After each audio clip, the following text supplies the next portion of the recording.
Goff on his way.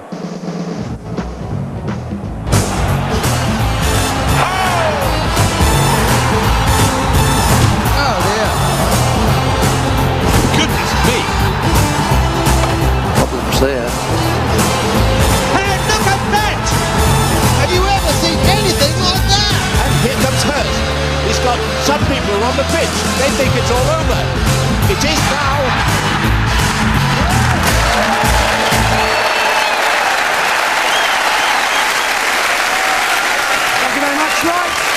You've had the news, here's the sport. But before we begin, I'm afraid that since the end of our last series, the BBC Complaints Unit has upheld a viewer's complaint about the show.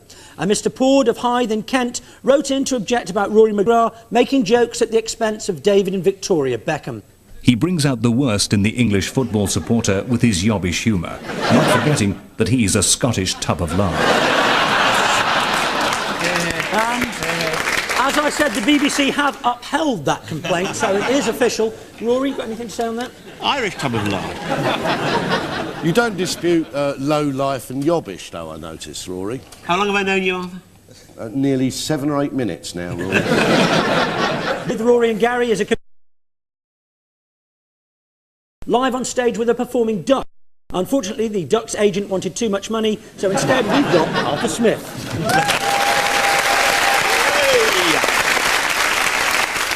David Gower's off in Lahore. I think that's what his agent said. So we welcome back Steve Davis.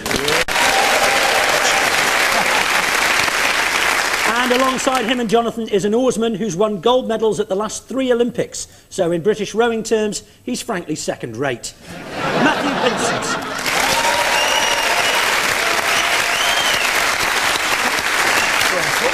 Now, since our last series, Britain has suddenly become good at sport. We won the Test series against the West Indies, we won 11 gold medals at the Olympics, and the England football team leads the world at 3-card brag. So, Gary, Rory and Arthur, it's football for you. Of Euro 2000. Oh, he's given the penalty! He's given the penalty! And he scores. And England have under 2 minutes to save the day. Now, the fact that Kevin Keegan's England went out of Euro 2000 was, of course, nothing to do with poor management, lack of skill, or anyone called Neville. There were myriad other excuses given by Keegan and his team for their failure.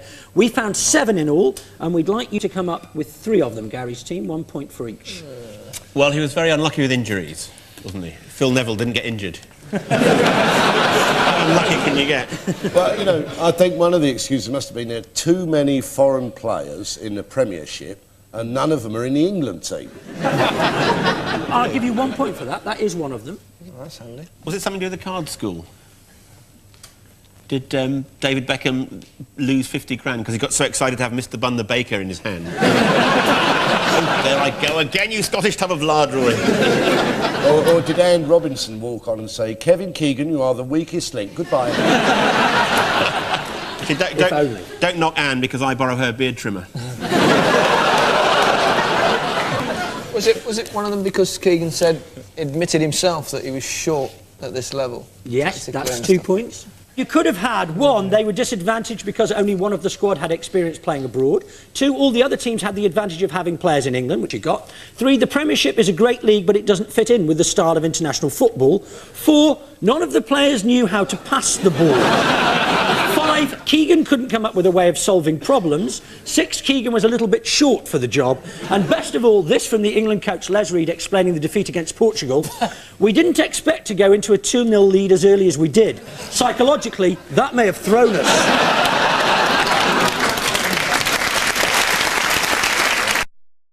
Keegan's other famous sayings are, I don't think there's anyone bigger or smaller than Maradona. He's using his strength, and that's his strength. And I'd love to be a mole on the wall in the Liverpool dressing room. And of course, stupidest of all, Phil Neville, get your shirt on, you're playing left back. Now, Steve, Jonathan and Matthew, your questions about Tottenham's Les Ferdinand. Now, Les used to play for QPR next to the BBC in his native Shepherd's Bush. And Ferdinand scores! Recently, Les was accused of being involved in the wrecking of the Blue Peter Garden, also in Shepherd's Bush, back in 1983. So what, Steve's team, is Les's version of events? I noticed in the, not knowing much about football, but I did notice the clothes they were wearing, and he's wearing the tightest shorts I've ever seen on a grown adult male in that second set. And in cold weather, that would give you a Blue Peter. Is there a connection? But you wear tight shorts as well, though, in your sport. Skin tight. Actually, I'll tell you something. At the medal ceremony, did you notice that even though you actually won the gold medal, your team, the Italian lads in the meat and two veg department was a stroke ahead of you, weren't they? Steve, we're all applauding the nation's champion, and you're checking out the balls on the Italian. What are you doing looking down there? Oh, well, it was obvious, wasn't it? Well, no, it was to... Well, I was following Princess Anne's eye line. Have you ever been on Blue Peter? Actually, I've been to the studios. I've got a silver badge, yeah. Have you? And what did you do? What did they get you to do there? I was potting browns. No. Different Blue Peter. No, sorry. I was potting brownies. You're potting brownies? What, like the junior Girl Scouts? Yes. Don't ask me why, but I was there. They'd done something in their local area where they sort of simulated a game of snooker on a massive scale. So I went into the Blue Peter studios, and they were all dressed in different colours, these brownies, and I had my cue and my dress suit. I'm not boring, am I? David! David! This must have been the days when Richard Bacon was hosting the show. Because they were crazy days. I struck a white brownie and she rolled head over heels and hit a... You know what, Steve, I'd stop now if I were you. So, back to the Blue Peter Garden. Was it just because they're just a bunch of frustrated inner-city youths?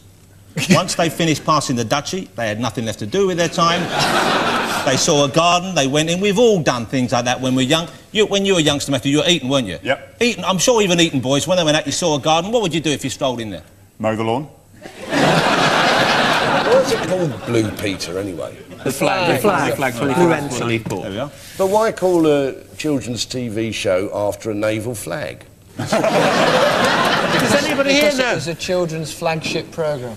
Oh, Gary! Mr. Broadcasting! Well, on BBC TV recently, Les would only admit to helping other members of his local teenage gang over the wall of Television Centre. But now, Les has a different story. I made a comment about helping some people over the Blue Peter Garden wall to wreck a garden, but I actually didn't. It was a joke and it's just been blown out of all proportion. Now, Les made that original admission on BBC Choice. The police are appealing for witnesses. For many years, singer Jimmy Somerville was thought to have been the culprit when the words Blue Peter Garden were found in his diary, until another entry was recently discovered, Peter Blew Me Garden. And at the end of that round, Steve's team have no points and Gary's team have 2.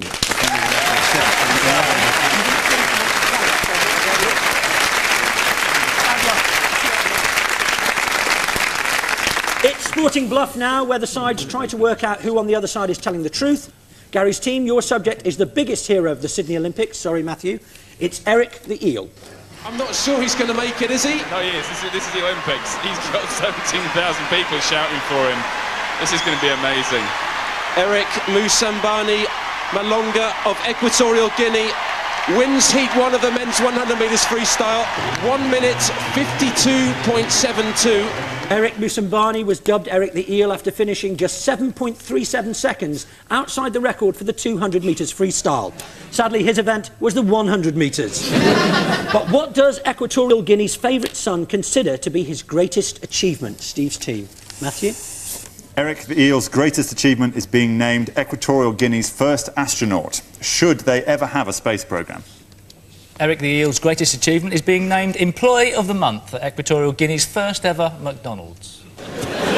Eric the Eel's greatest achievement is meeting Michael Barrymore. Well, you know, actually the McDonald's one, I won Employee of the Month. He was a nice little lad. He used to make hamburgers up in the attic, sweet boy. Actually, I'll tell you what, just slightly to one side, I was chatting with a friend, it turns out to be a friend of Eric the Eel, who told me this joke. Right.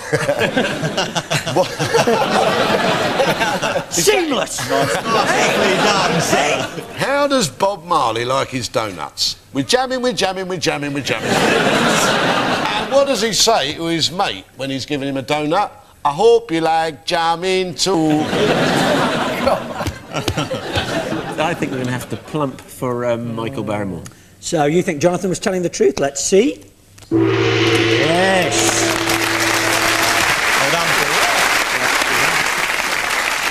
Yes, Jonathan was speaking the truth. Eric the Eel says his proudest moment was when he came to Britain and met his hero Michael Barrymore, who was apparently a massive star in Equatorial Guinea. Eric the Eel trained in a local river in the African rainforest, and at one stage he did actually smash the world 100 metres record. Unfortunately, it didn't count because it was crocodile assisted. Steve's team, your question is about Ronnie O'Sullivan. Here he is, missing an easy red in the recent British Grand Prix against Graham Dott.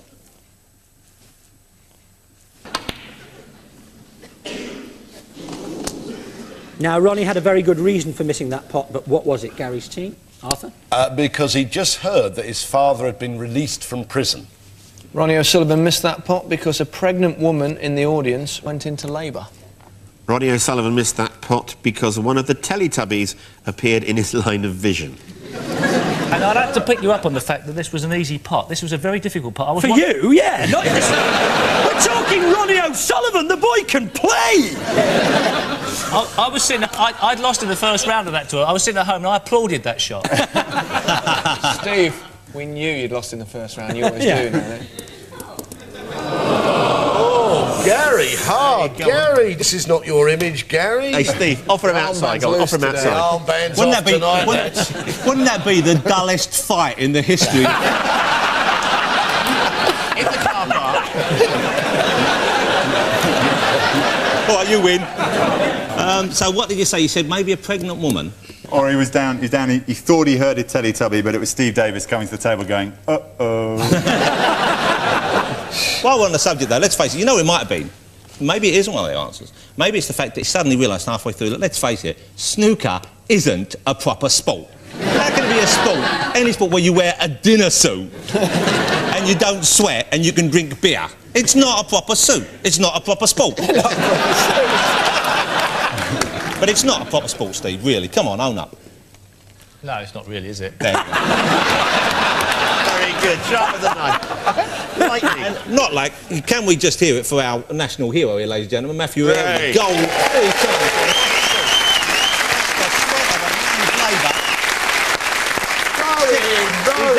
He's out there all weathers in a canoe. Sport. I mean, look at Eric the Eel, for example, there. We've been taking the mickey out of poor Eric the Eel. I mean, he's got a bloody boat and 3 other people to You're not fit to lick the boots of Eric the Eel if he wore them, and he probably is. He's that slow. Have you got your medals? Do you carry them around with you? Because I've never held a gold medal. This won't surprise you. Do you have them with you? For security purposes. I'll tell you what, can I put it on? Go on. Because with this outfit, it's Snoop Doggy Dogg. Look at that. Your mama! Your mama! Let's have a look. Hold it. So, is Dad out of jail? I don't think it's that one. Do you think? I know for sure it's not that one, actually. All right. We're not going Teletubbies. You reckon he might have spotted some tubby custard until he realised it was just Stephen Henry working on his spots.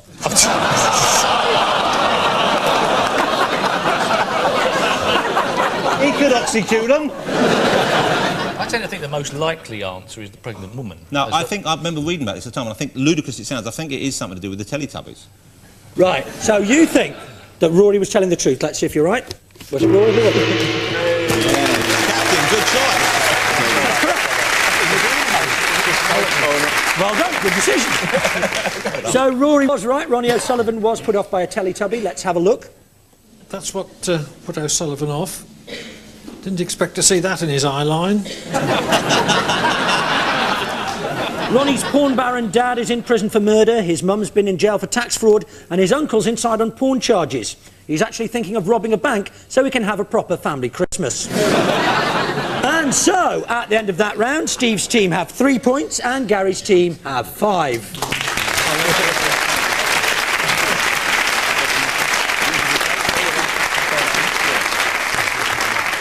Time now for our celebrations round. We show our teams a celebration, they have to explain it. Gary's team, it's that squeaky clean, all-round English cricket hero for you, Alex Stewart, scoring a century against Zimbabwe during the summer.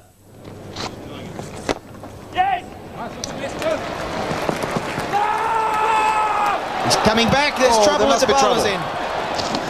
Oh, he's very tight, surely. Do we think he's made it? Well, that's the Alex Stewart century. Great performance. So, how do you explain that celebration? You know, it's obviously giving 10 to 1 to his Indian bookmakers. Let me say, he didn't do it. Alex is definitely innocent of that dreadful, heinous crime. So what he was actually doing, he was remembering some of Gower's scores. 1-0. Anyway, I know the answer to this. Go on. Moving God for that. I think... No, you don't, it was, Gary, we can't see your hand. It was 1-0 to Chelsea. 1-0 to Chelsea. In the cup final. Yes, correct. I'll give you 3 points for that. Yeah. Yes, the answer is that Alex Stewart is a die-hard Chelsea fan, and his innings coincided with the cup final against Aston Villa. That was the moment he realised his team had won 1-0. Alex Stewart was furious the other day when there was a huge 7-second pause before he was given out. The umpire was waiting for the verdict of the third bookie. Steve's team, we take you back to the Olympics, and the second biggest hero of the Olympics, sorry again Matthew, it's Maurice Green. Here he is, leading the American sprint team home in the relay. Maurice Green, the individual champion, now wins the relay for America. America gold, Brazil silver, Cuba bronze. Well, Lewis, if you see him around town, well, you're not going to see him. We might see him around town tonight, I guess, in Sydney. I'd avoid them. They're going to be unbearable. Now, as you heard there, the Americans were criticised for those over-the-top celebrations, but there was a story behind them. What was it? They're wankers. Yeah.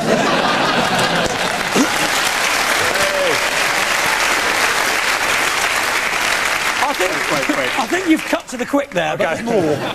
We thought about this in the Cox's for a lot, because we thought we could do that kind of thing, celebration. Yeah. But we were worried, because if Steve got down at that position, he'd never get back up. He's not going to compete again, is he? But are you? You haven't let us know yet. I don't know. I mean, you get good money for being a river taxi in Uckfield at the moment.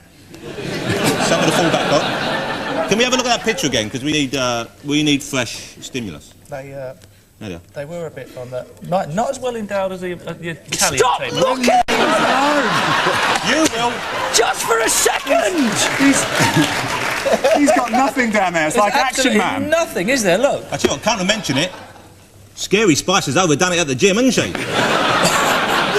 Any ideas over here? Forget it! Oh, I do apologise if I put you out. The celebrations were based on the antics of WWF's best-known wrestler, The Rock. He's been described as the most electrifying man in sports entertainment, after Steve Davis. It's typically American, really. I mean, you wouldn't catch Matthew here winning a race and then staggering along his boat, hugging his teammate, falling in the river, and then getting so pissed he leaves his gold medal in a taxi. Oh, no, you would find me doing that. And the scores at the end of that round are Steve's team with 3 and Gary's team with 8.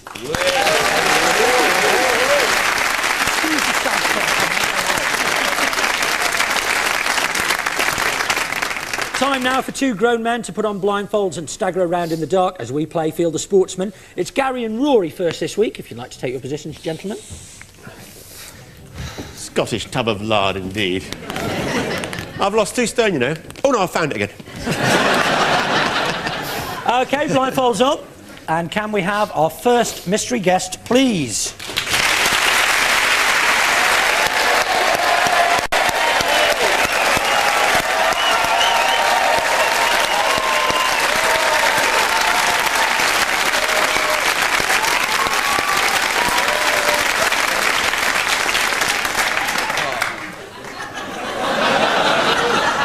Conquer the fear, Gary. Conquer the fear.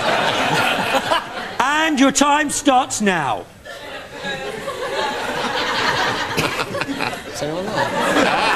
But obviously it's somebody very, very famous. Very popular. Yeah. It's not Alan Hansen, then. Wet as well. Well, mind you, it might be. Hang on. He's wet. Famous and wet. It's you, Gary.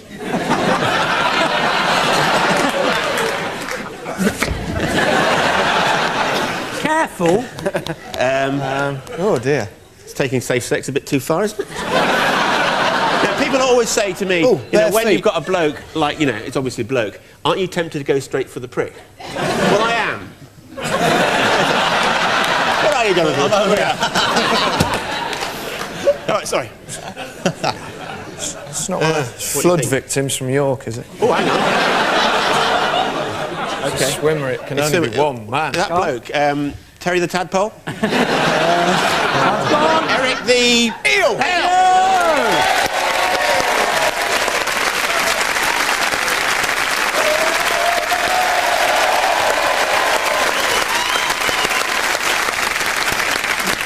So, bloke comes on in skin-tight suit. You know where Steve Davis's eyes are going straight away. Oh, that's... I'll just put him in my little league table. There we go. OK, Jonathan and Steve. Oh, I shouldn't have started down that road, should I? Well, you know, you can't account for your genes, can you? And can we have our second mystery guest, please?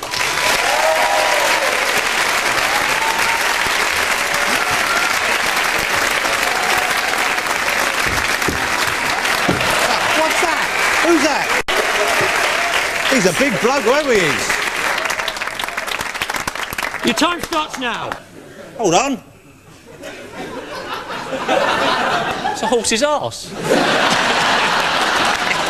And that's just Jonathan. Hey! No, it's Mandy Dingle from Emmerdale, isn't it? I like them big. I'll tell you that. What's that? It's like a sword. It's a sword person. It's one of the Three Musketeers. Is this a sail in Lillywhites? What's this now? What's this? Saddle, leg, knee. He's got a gun. Don't pull the trigger. Please, don't. He's got a gun. He's got a gun. Now we know John Wilkes. Well, Booth you was got a doing sword. Bill What do you need a Sportsman. gun for? Is it like a really bad fence who finishes them off? It's a lady, I think. Wait, she's not bad, I'll tell you that. Could you just ease up a bit, love? I just want to get my hand on there. It's all for the game, I tell you. It's not for me, it's for the game. You know what it is? It's that Thai bride, David Gower. She's come on the 1 week, hasn't she? World All Sports Champion. I think it was a modern pentathlon. I think we have here. I guess Stephanie in Cook, fact, I believe. Stephanie Cook. Hello. That was fun.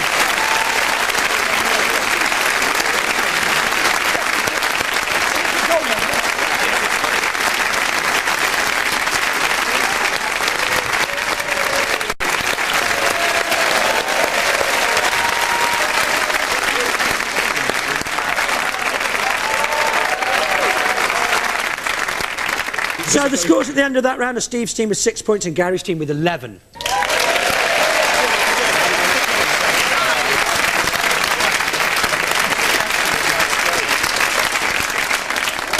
We close the show now by playing the name game. The leaders goes first, which is Gary's team, so Rory will be doing the clues. 90 seconds.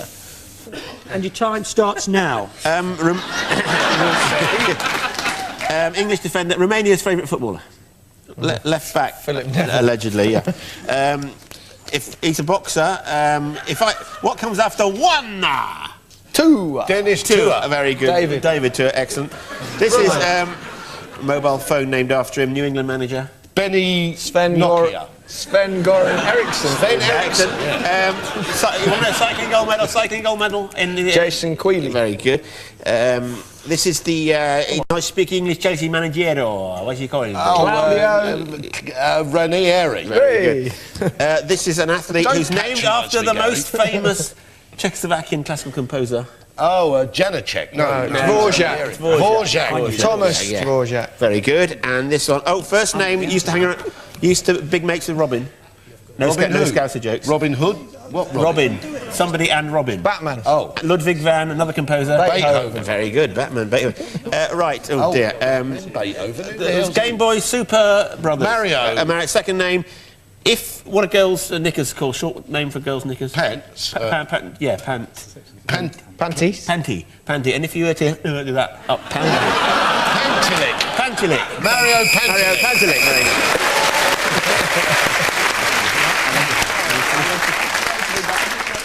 So they've moved on to 19, which means that you need 14. You want to win? We could win. I can do this quite easily. Normally I just string it out for a laugh, but if you want to win, it's quite easy. If we win, I'll wear that jacket at the Sports Review of the Year. There goes a few licence fees. We've just been given 5 minutes. OK!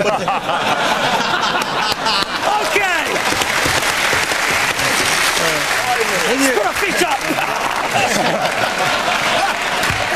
You know, when you finally get to watch this at home, you'll find that we're mysteriously in the lead at this. I only need to get 2 right. OK, you're 90 seconds. Matthew, what makes you think you're going to get invited? I've already got one. All right. OK. Have they sent the invitations out already? Don't hold your breath, mate. Don't hold your breath. They sent the invites out already.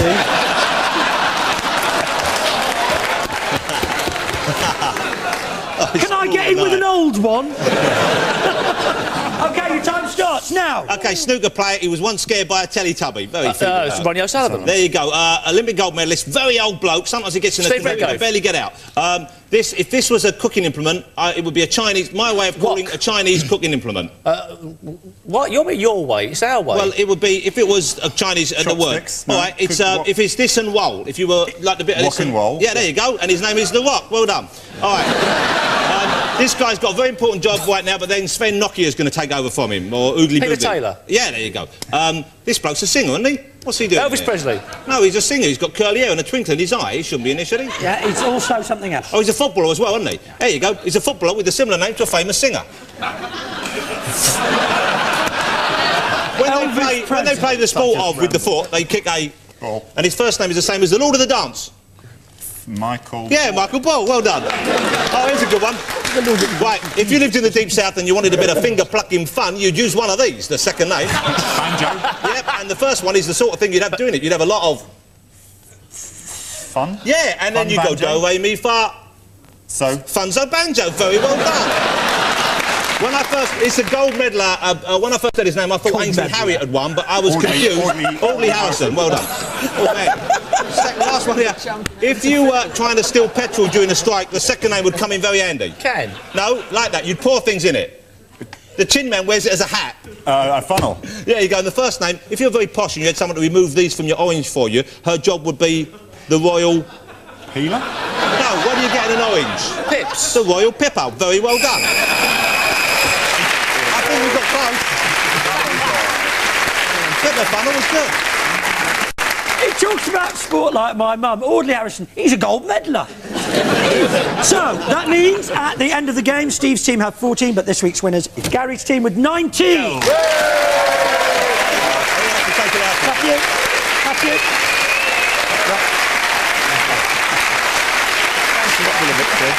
So, our thanks to Steve, Jonathan and Matthew, Gary, Rory and Arthur. We're all off to do a proper job on the Blue Peter Garden. My name's Nick Hancock. They think it's all over. It is now.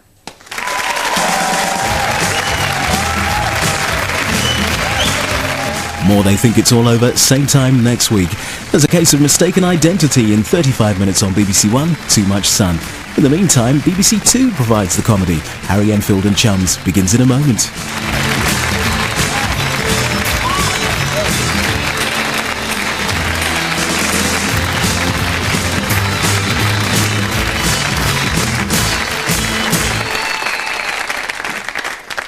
Go on, Jonathan. Let me see what a twat I would have looked. Go on, then.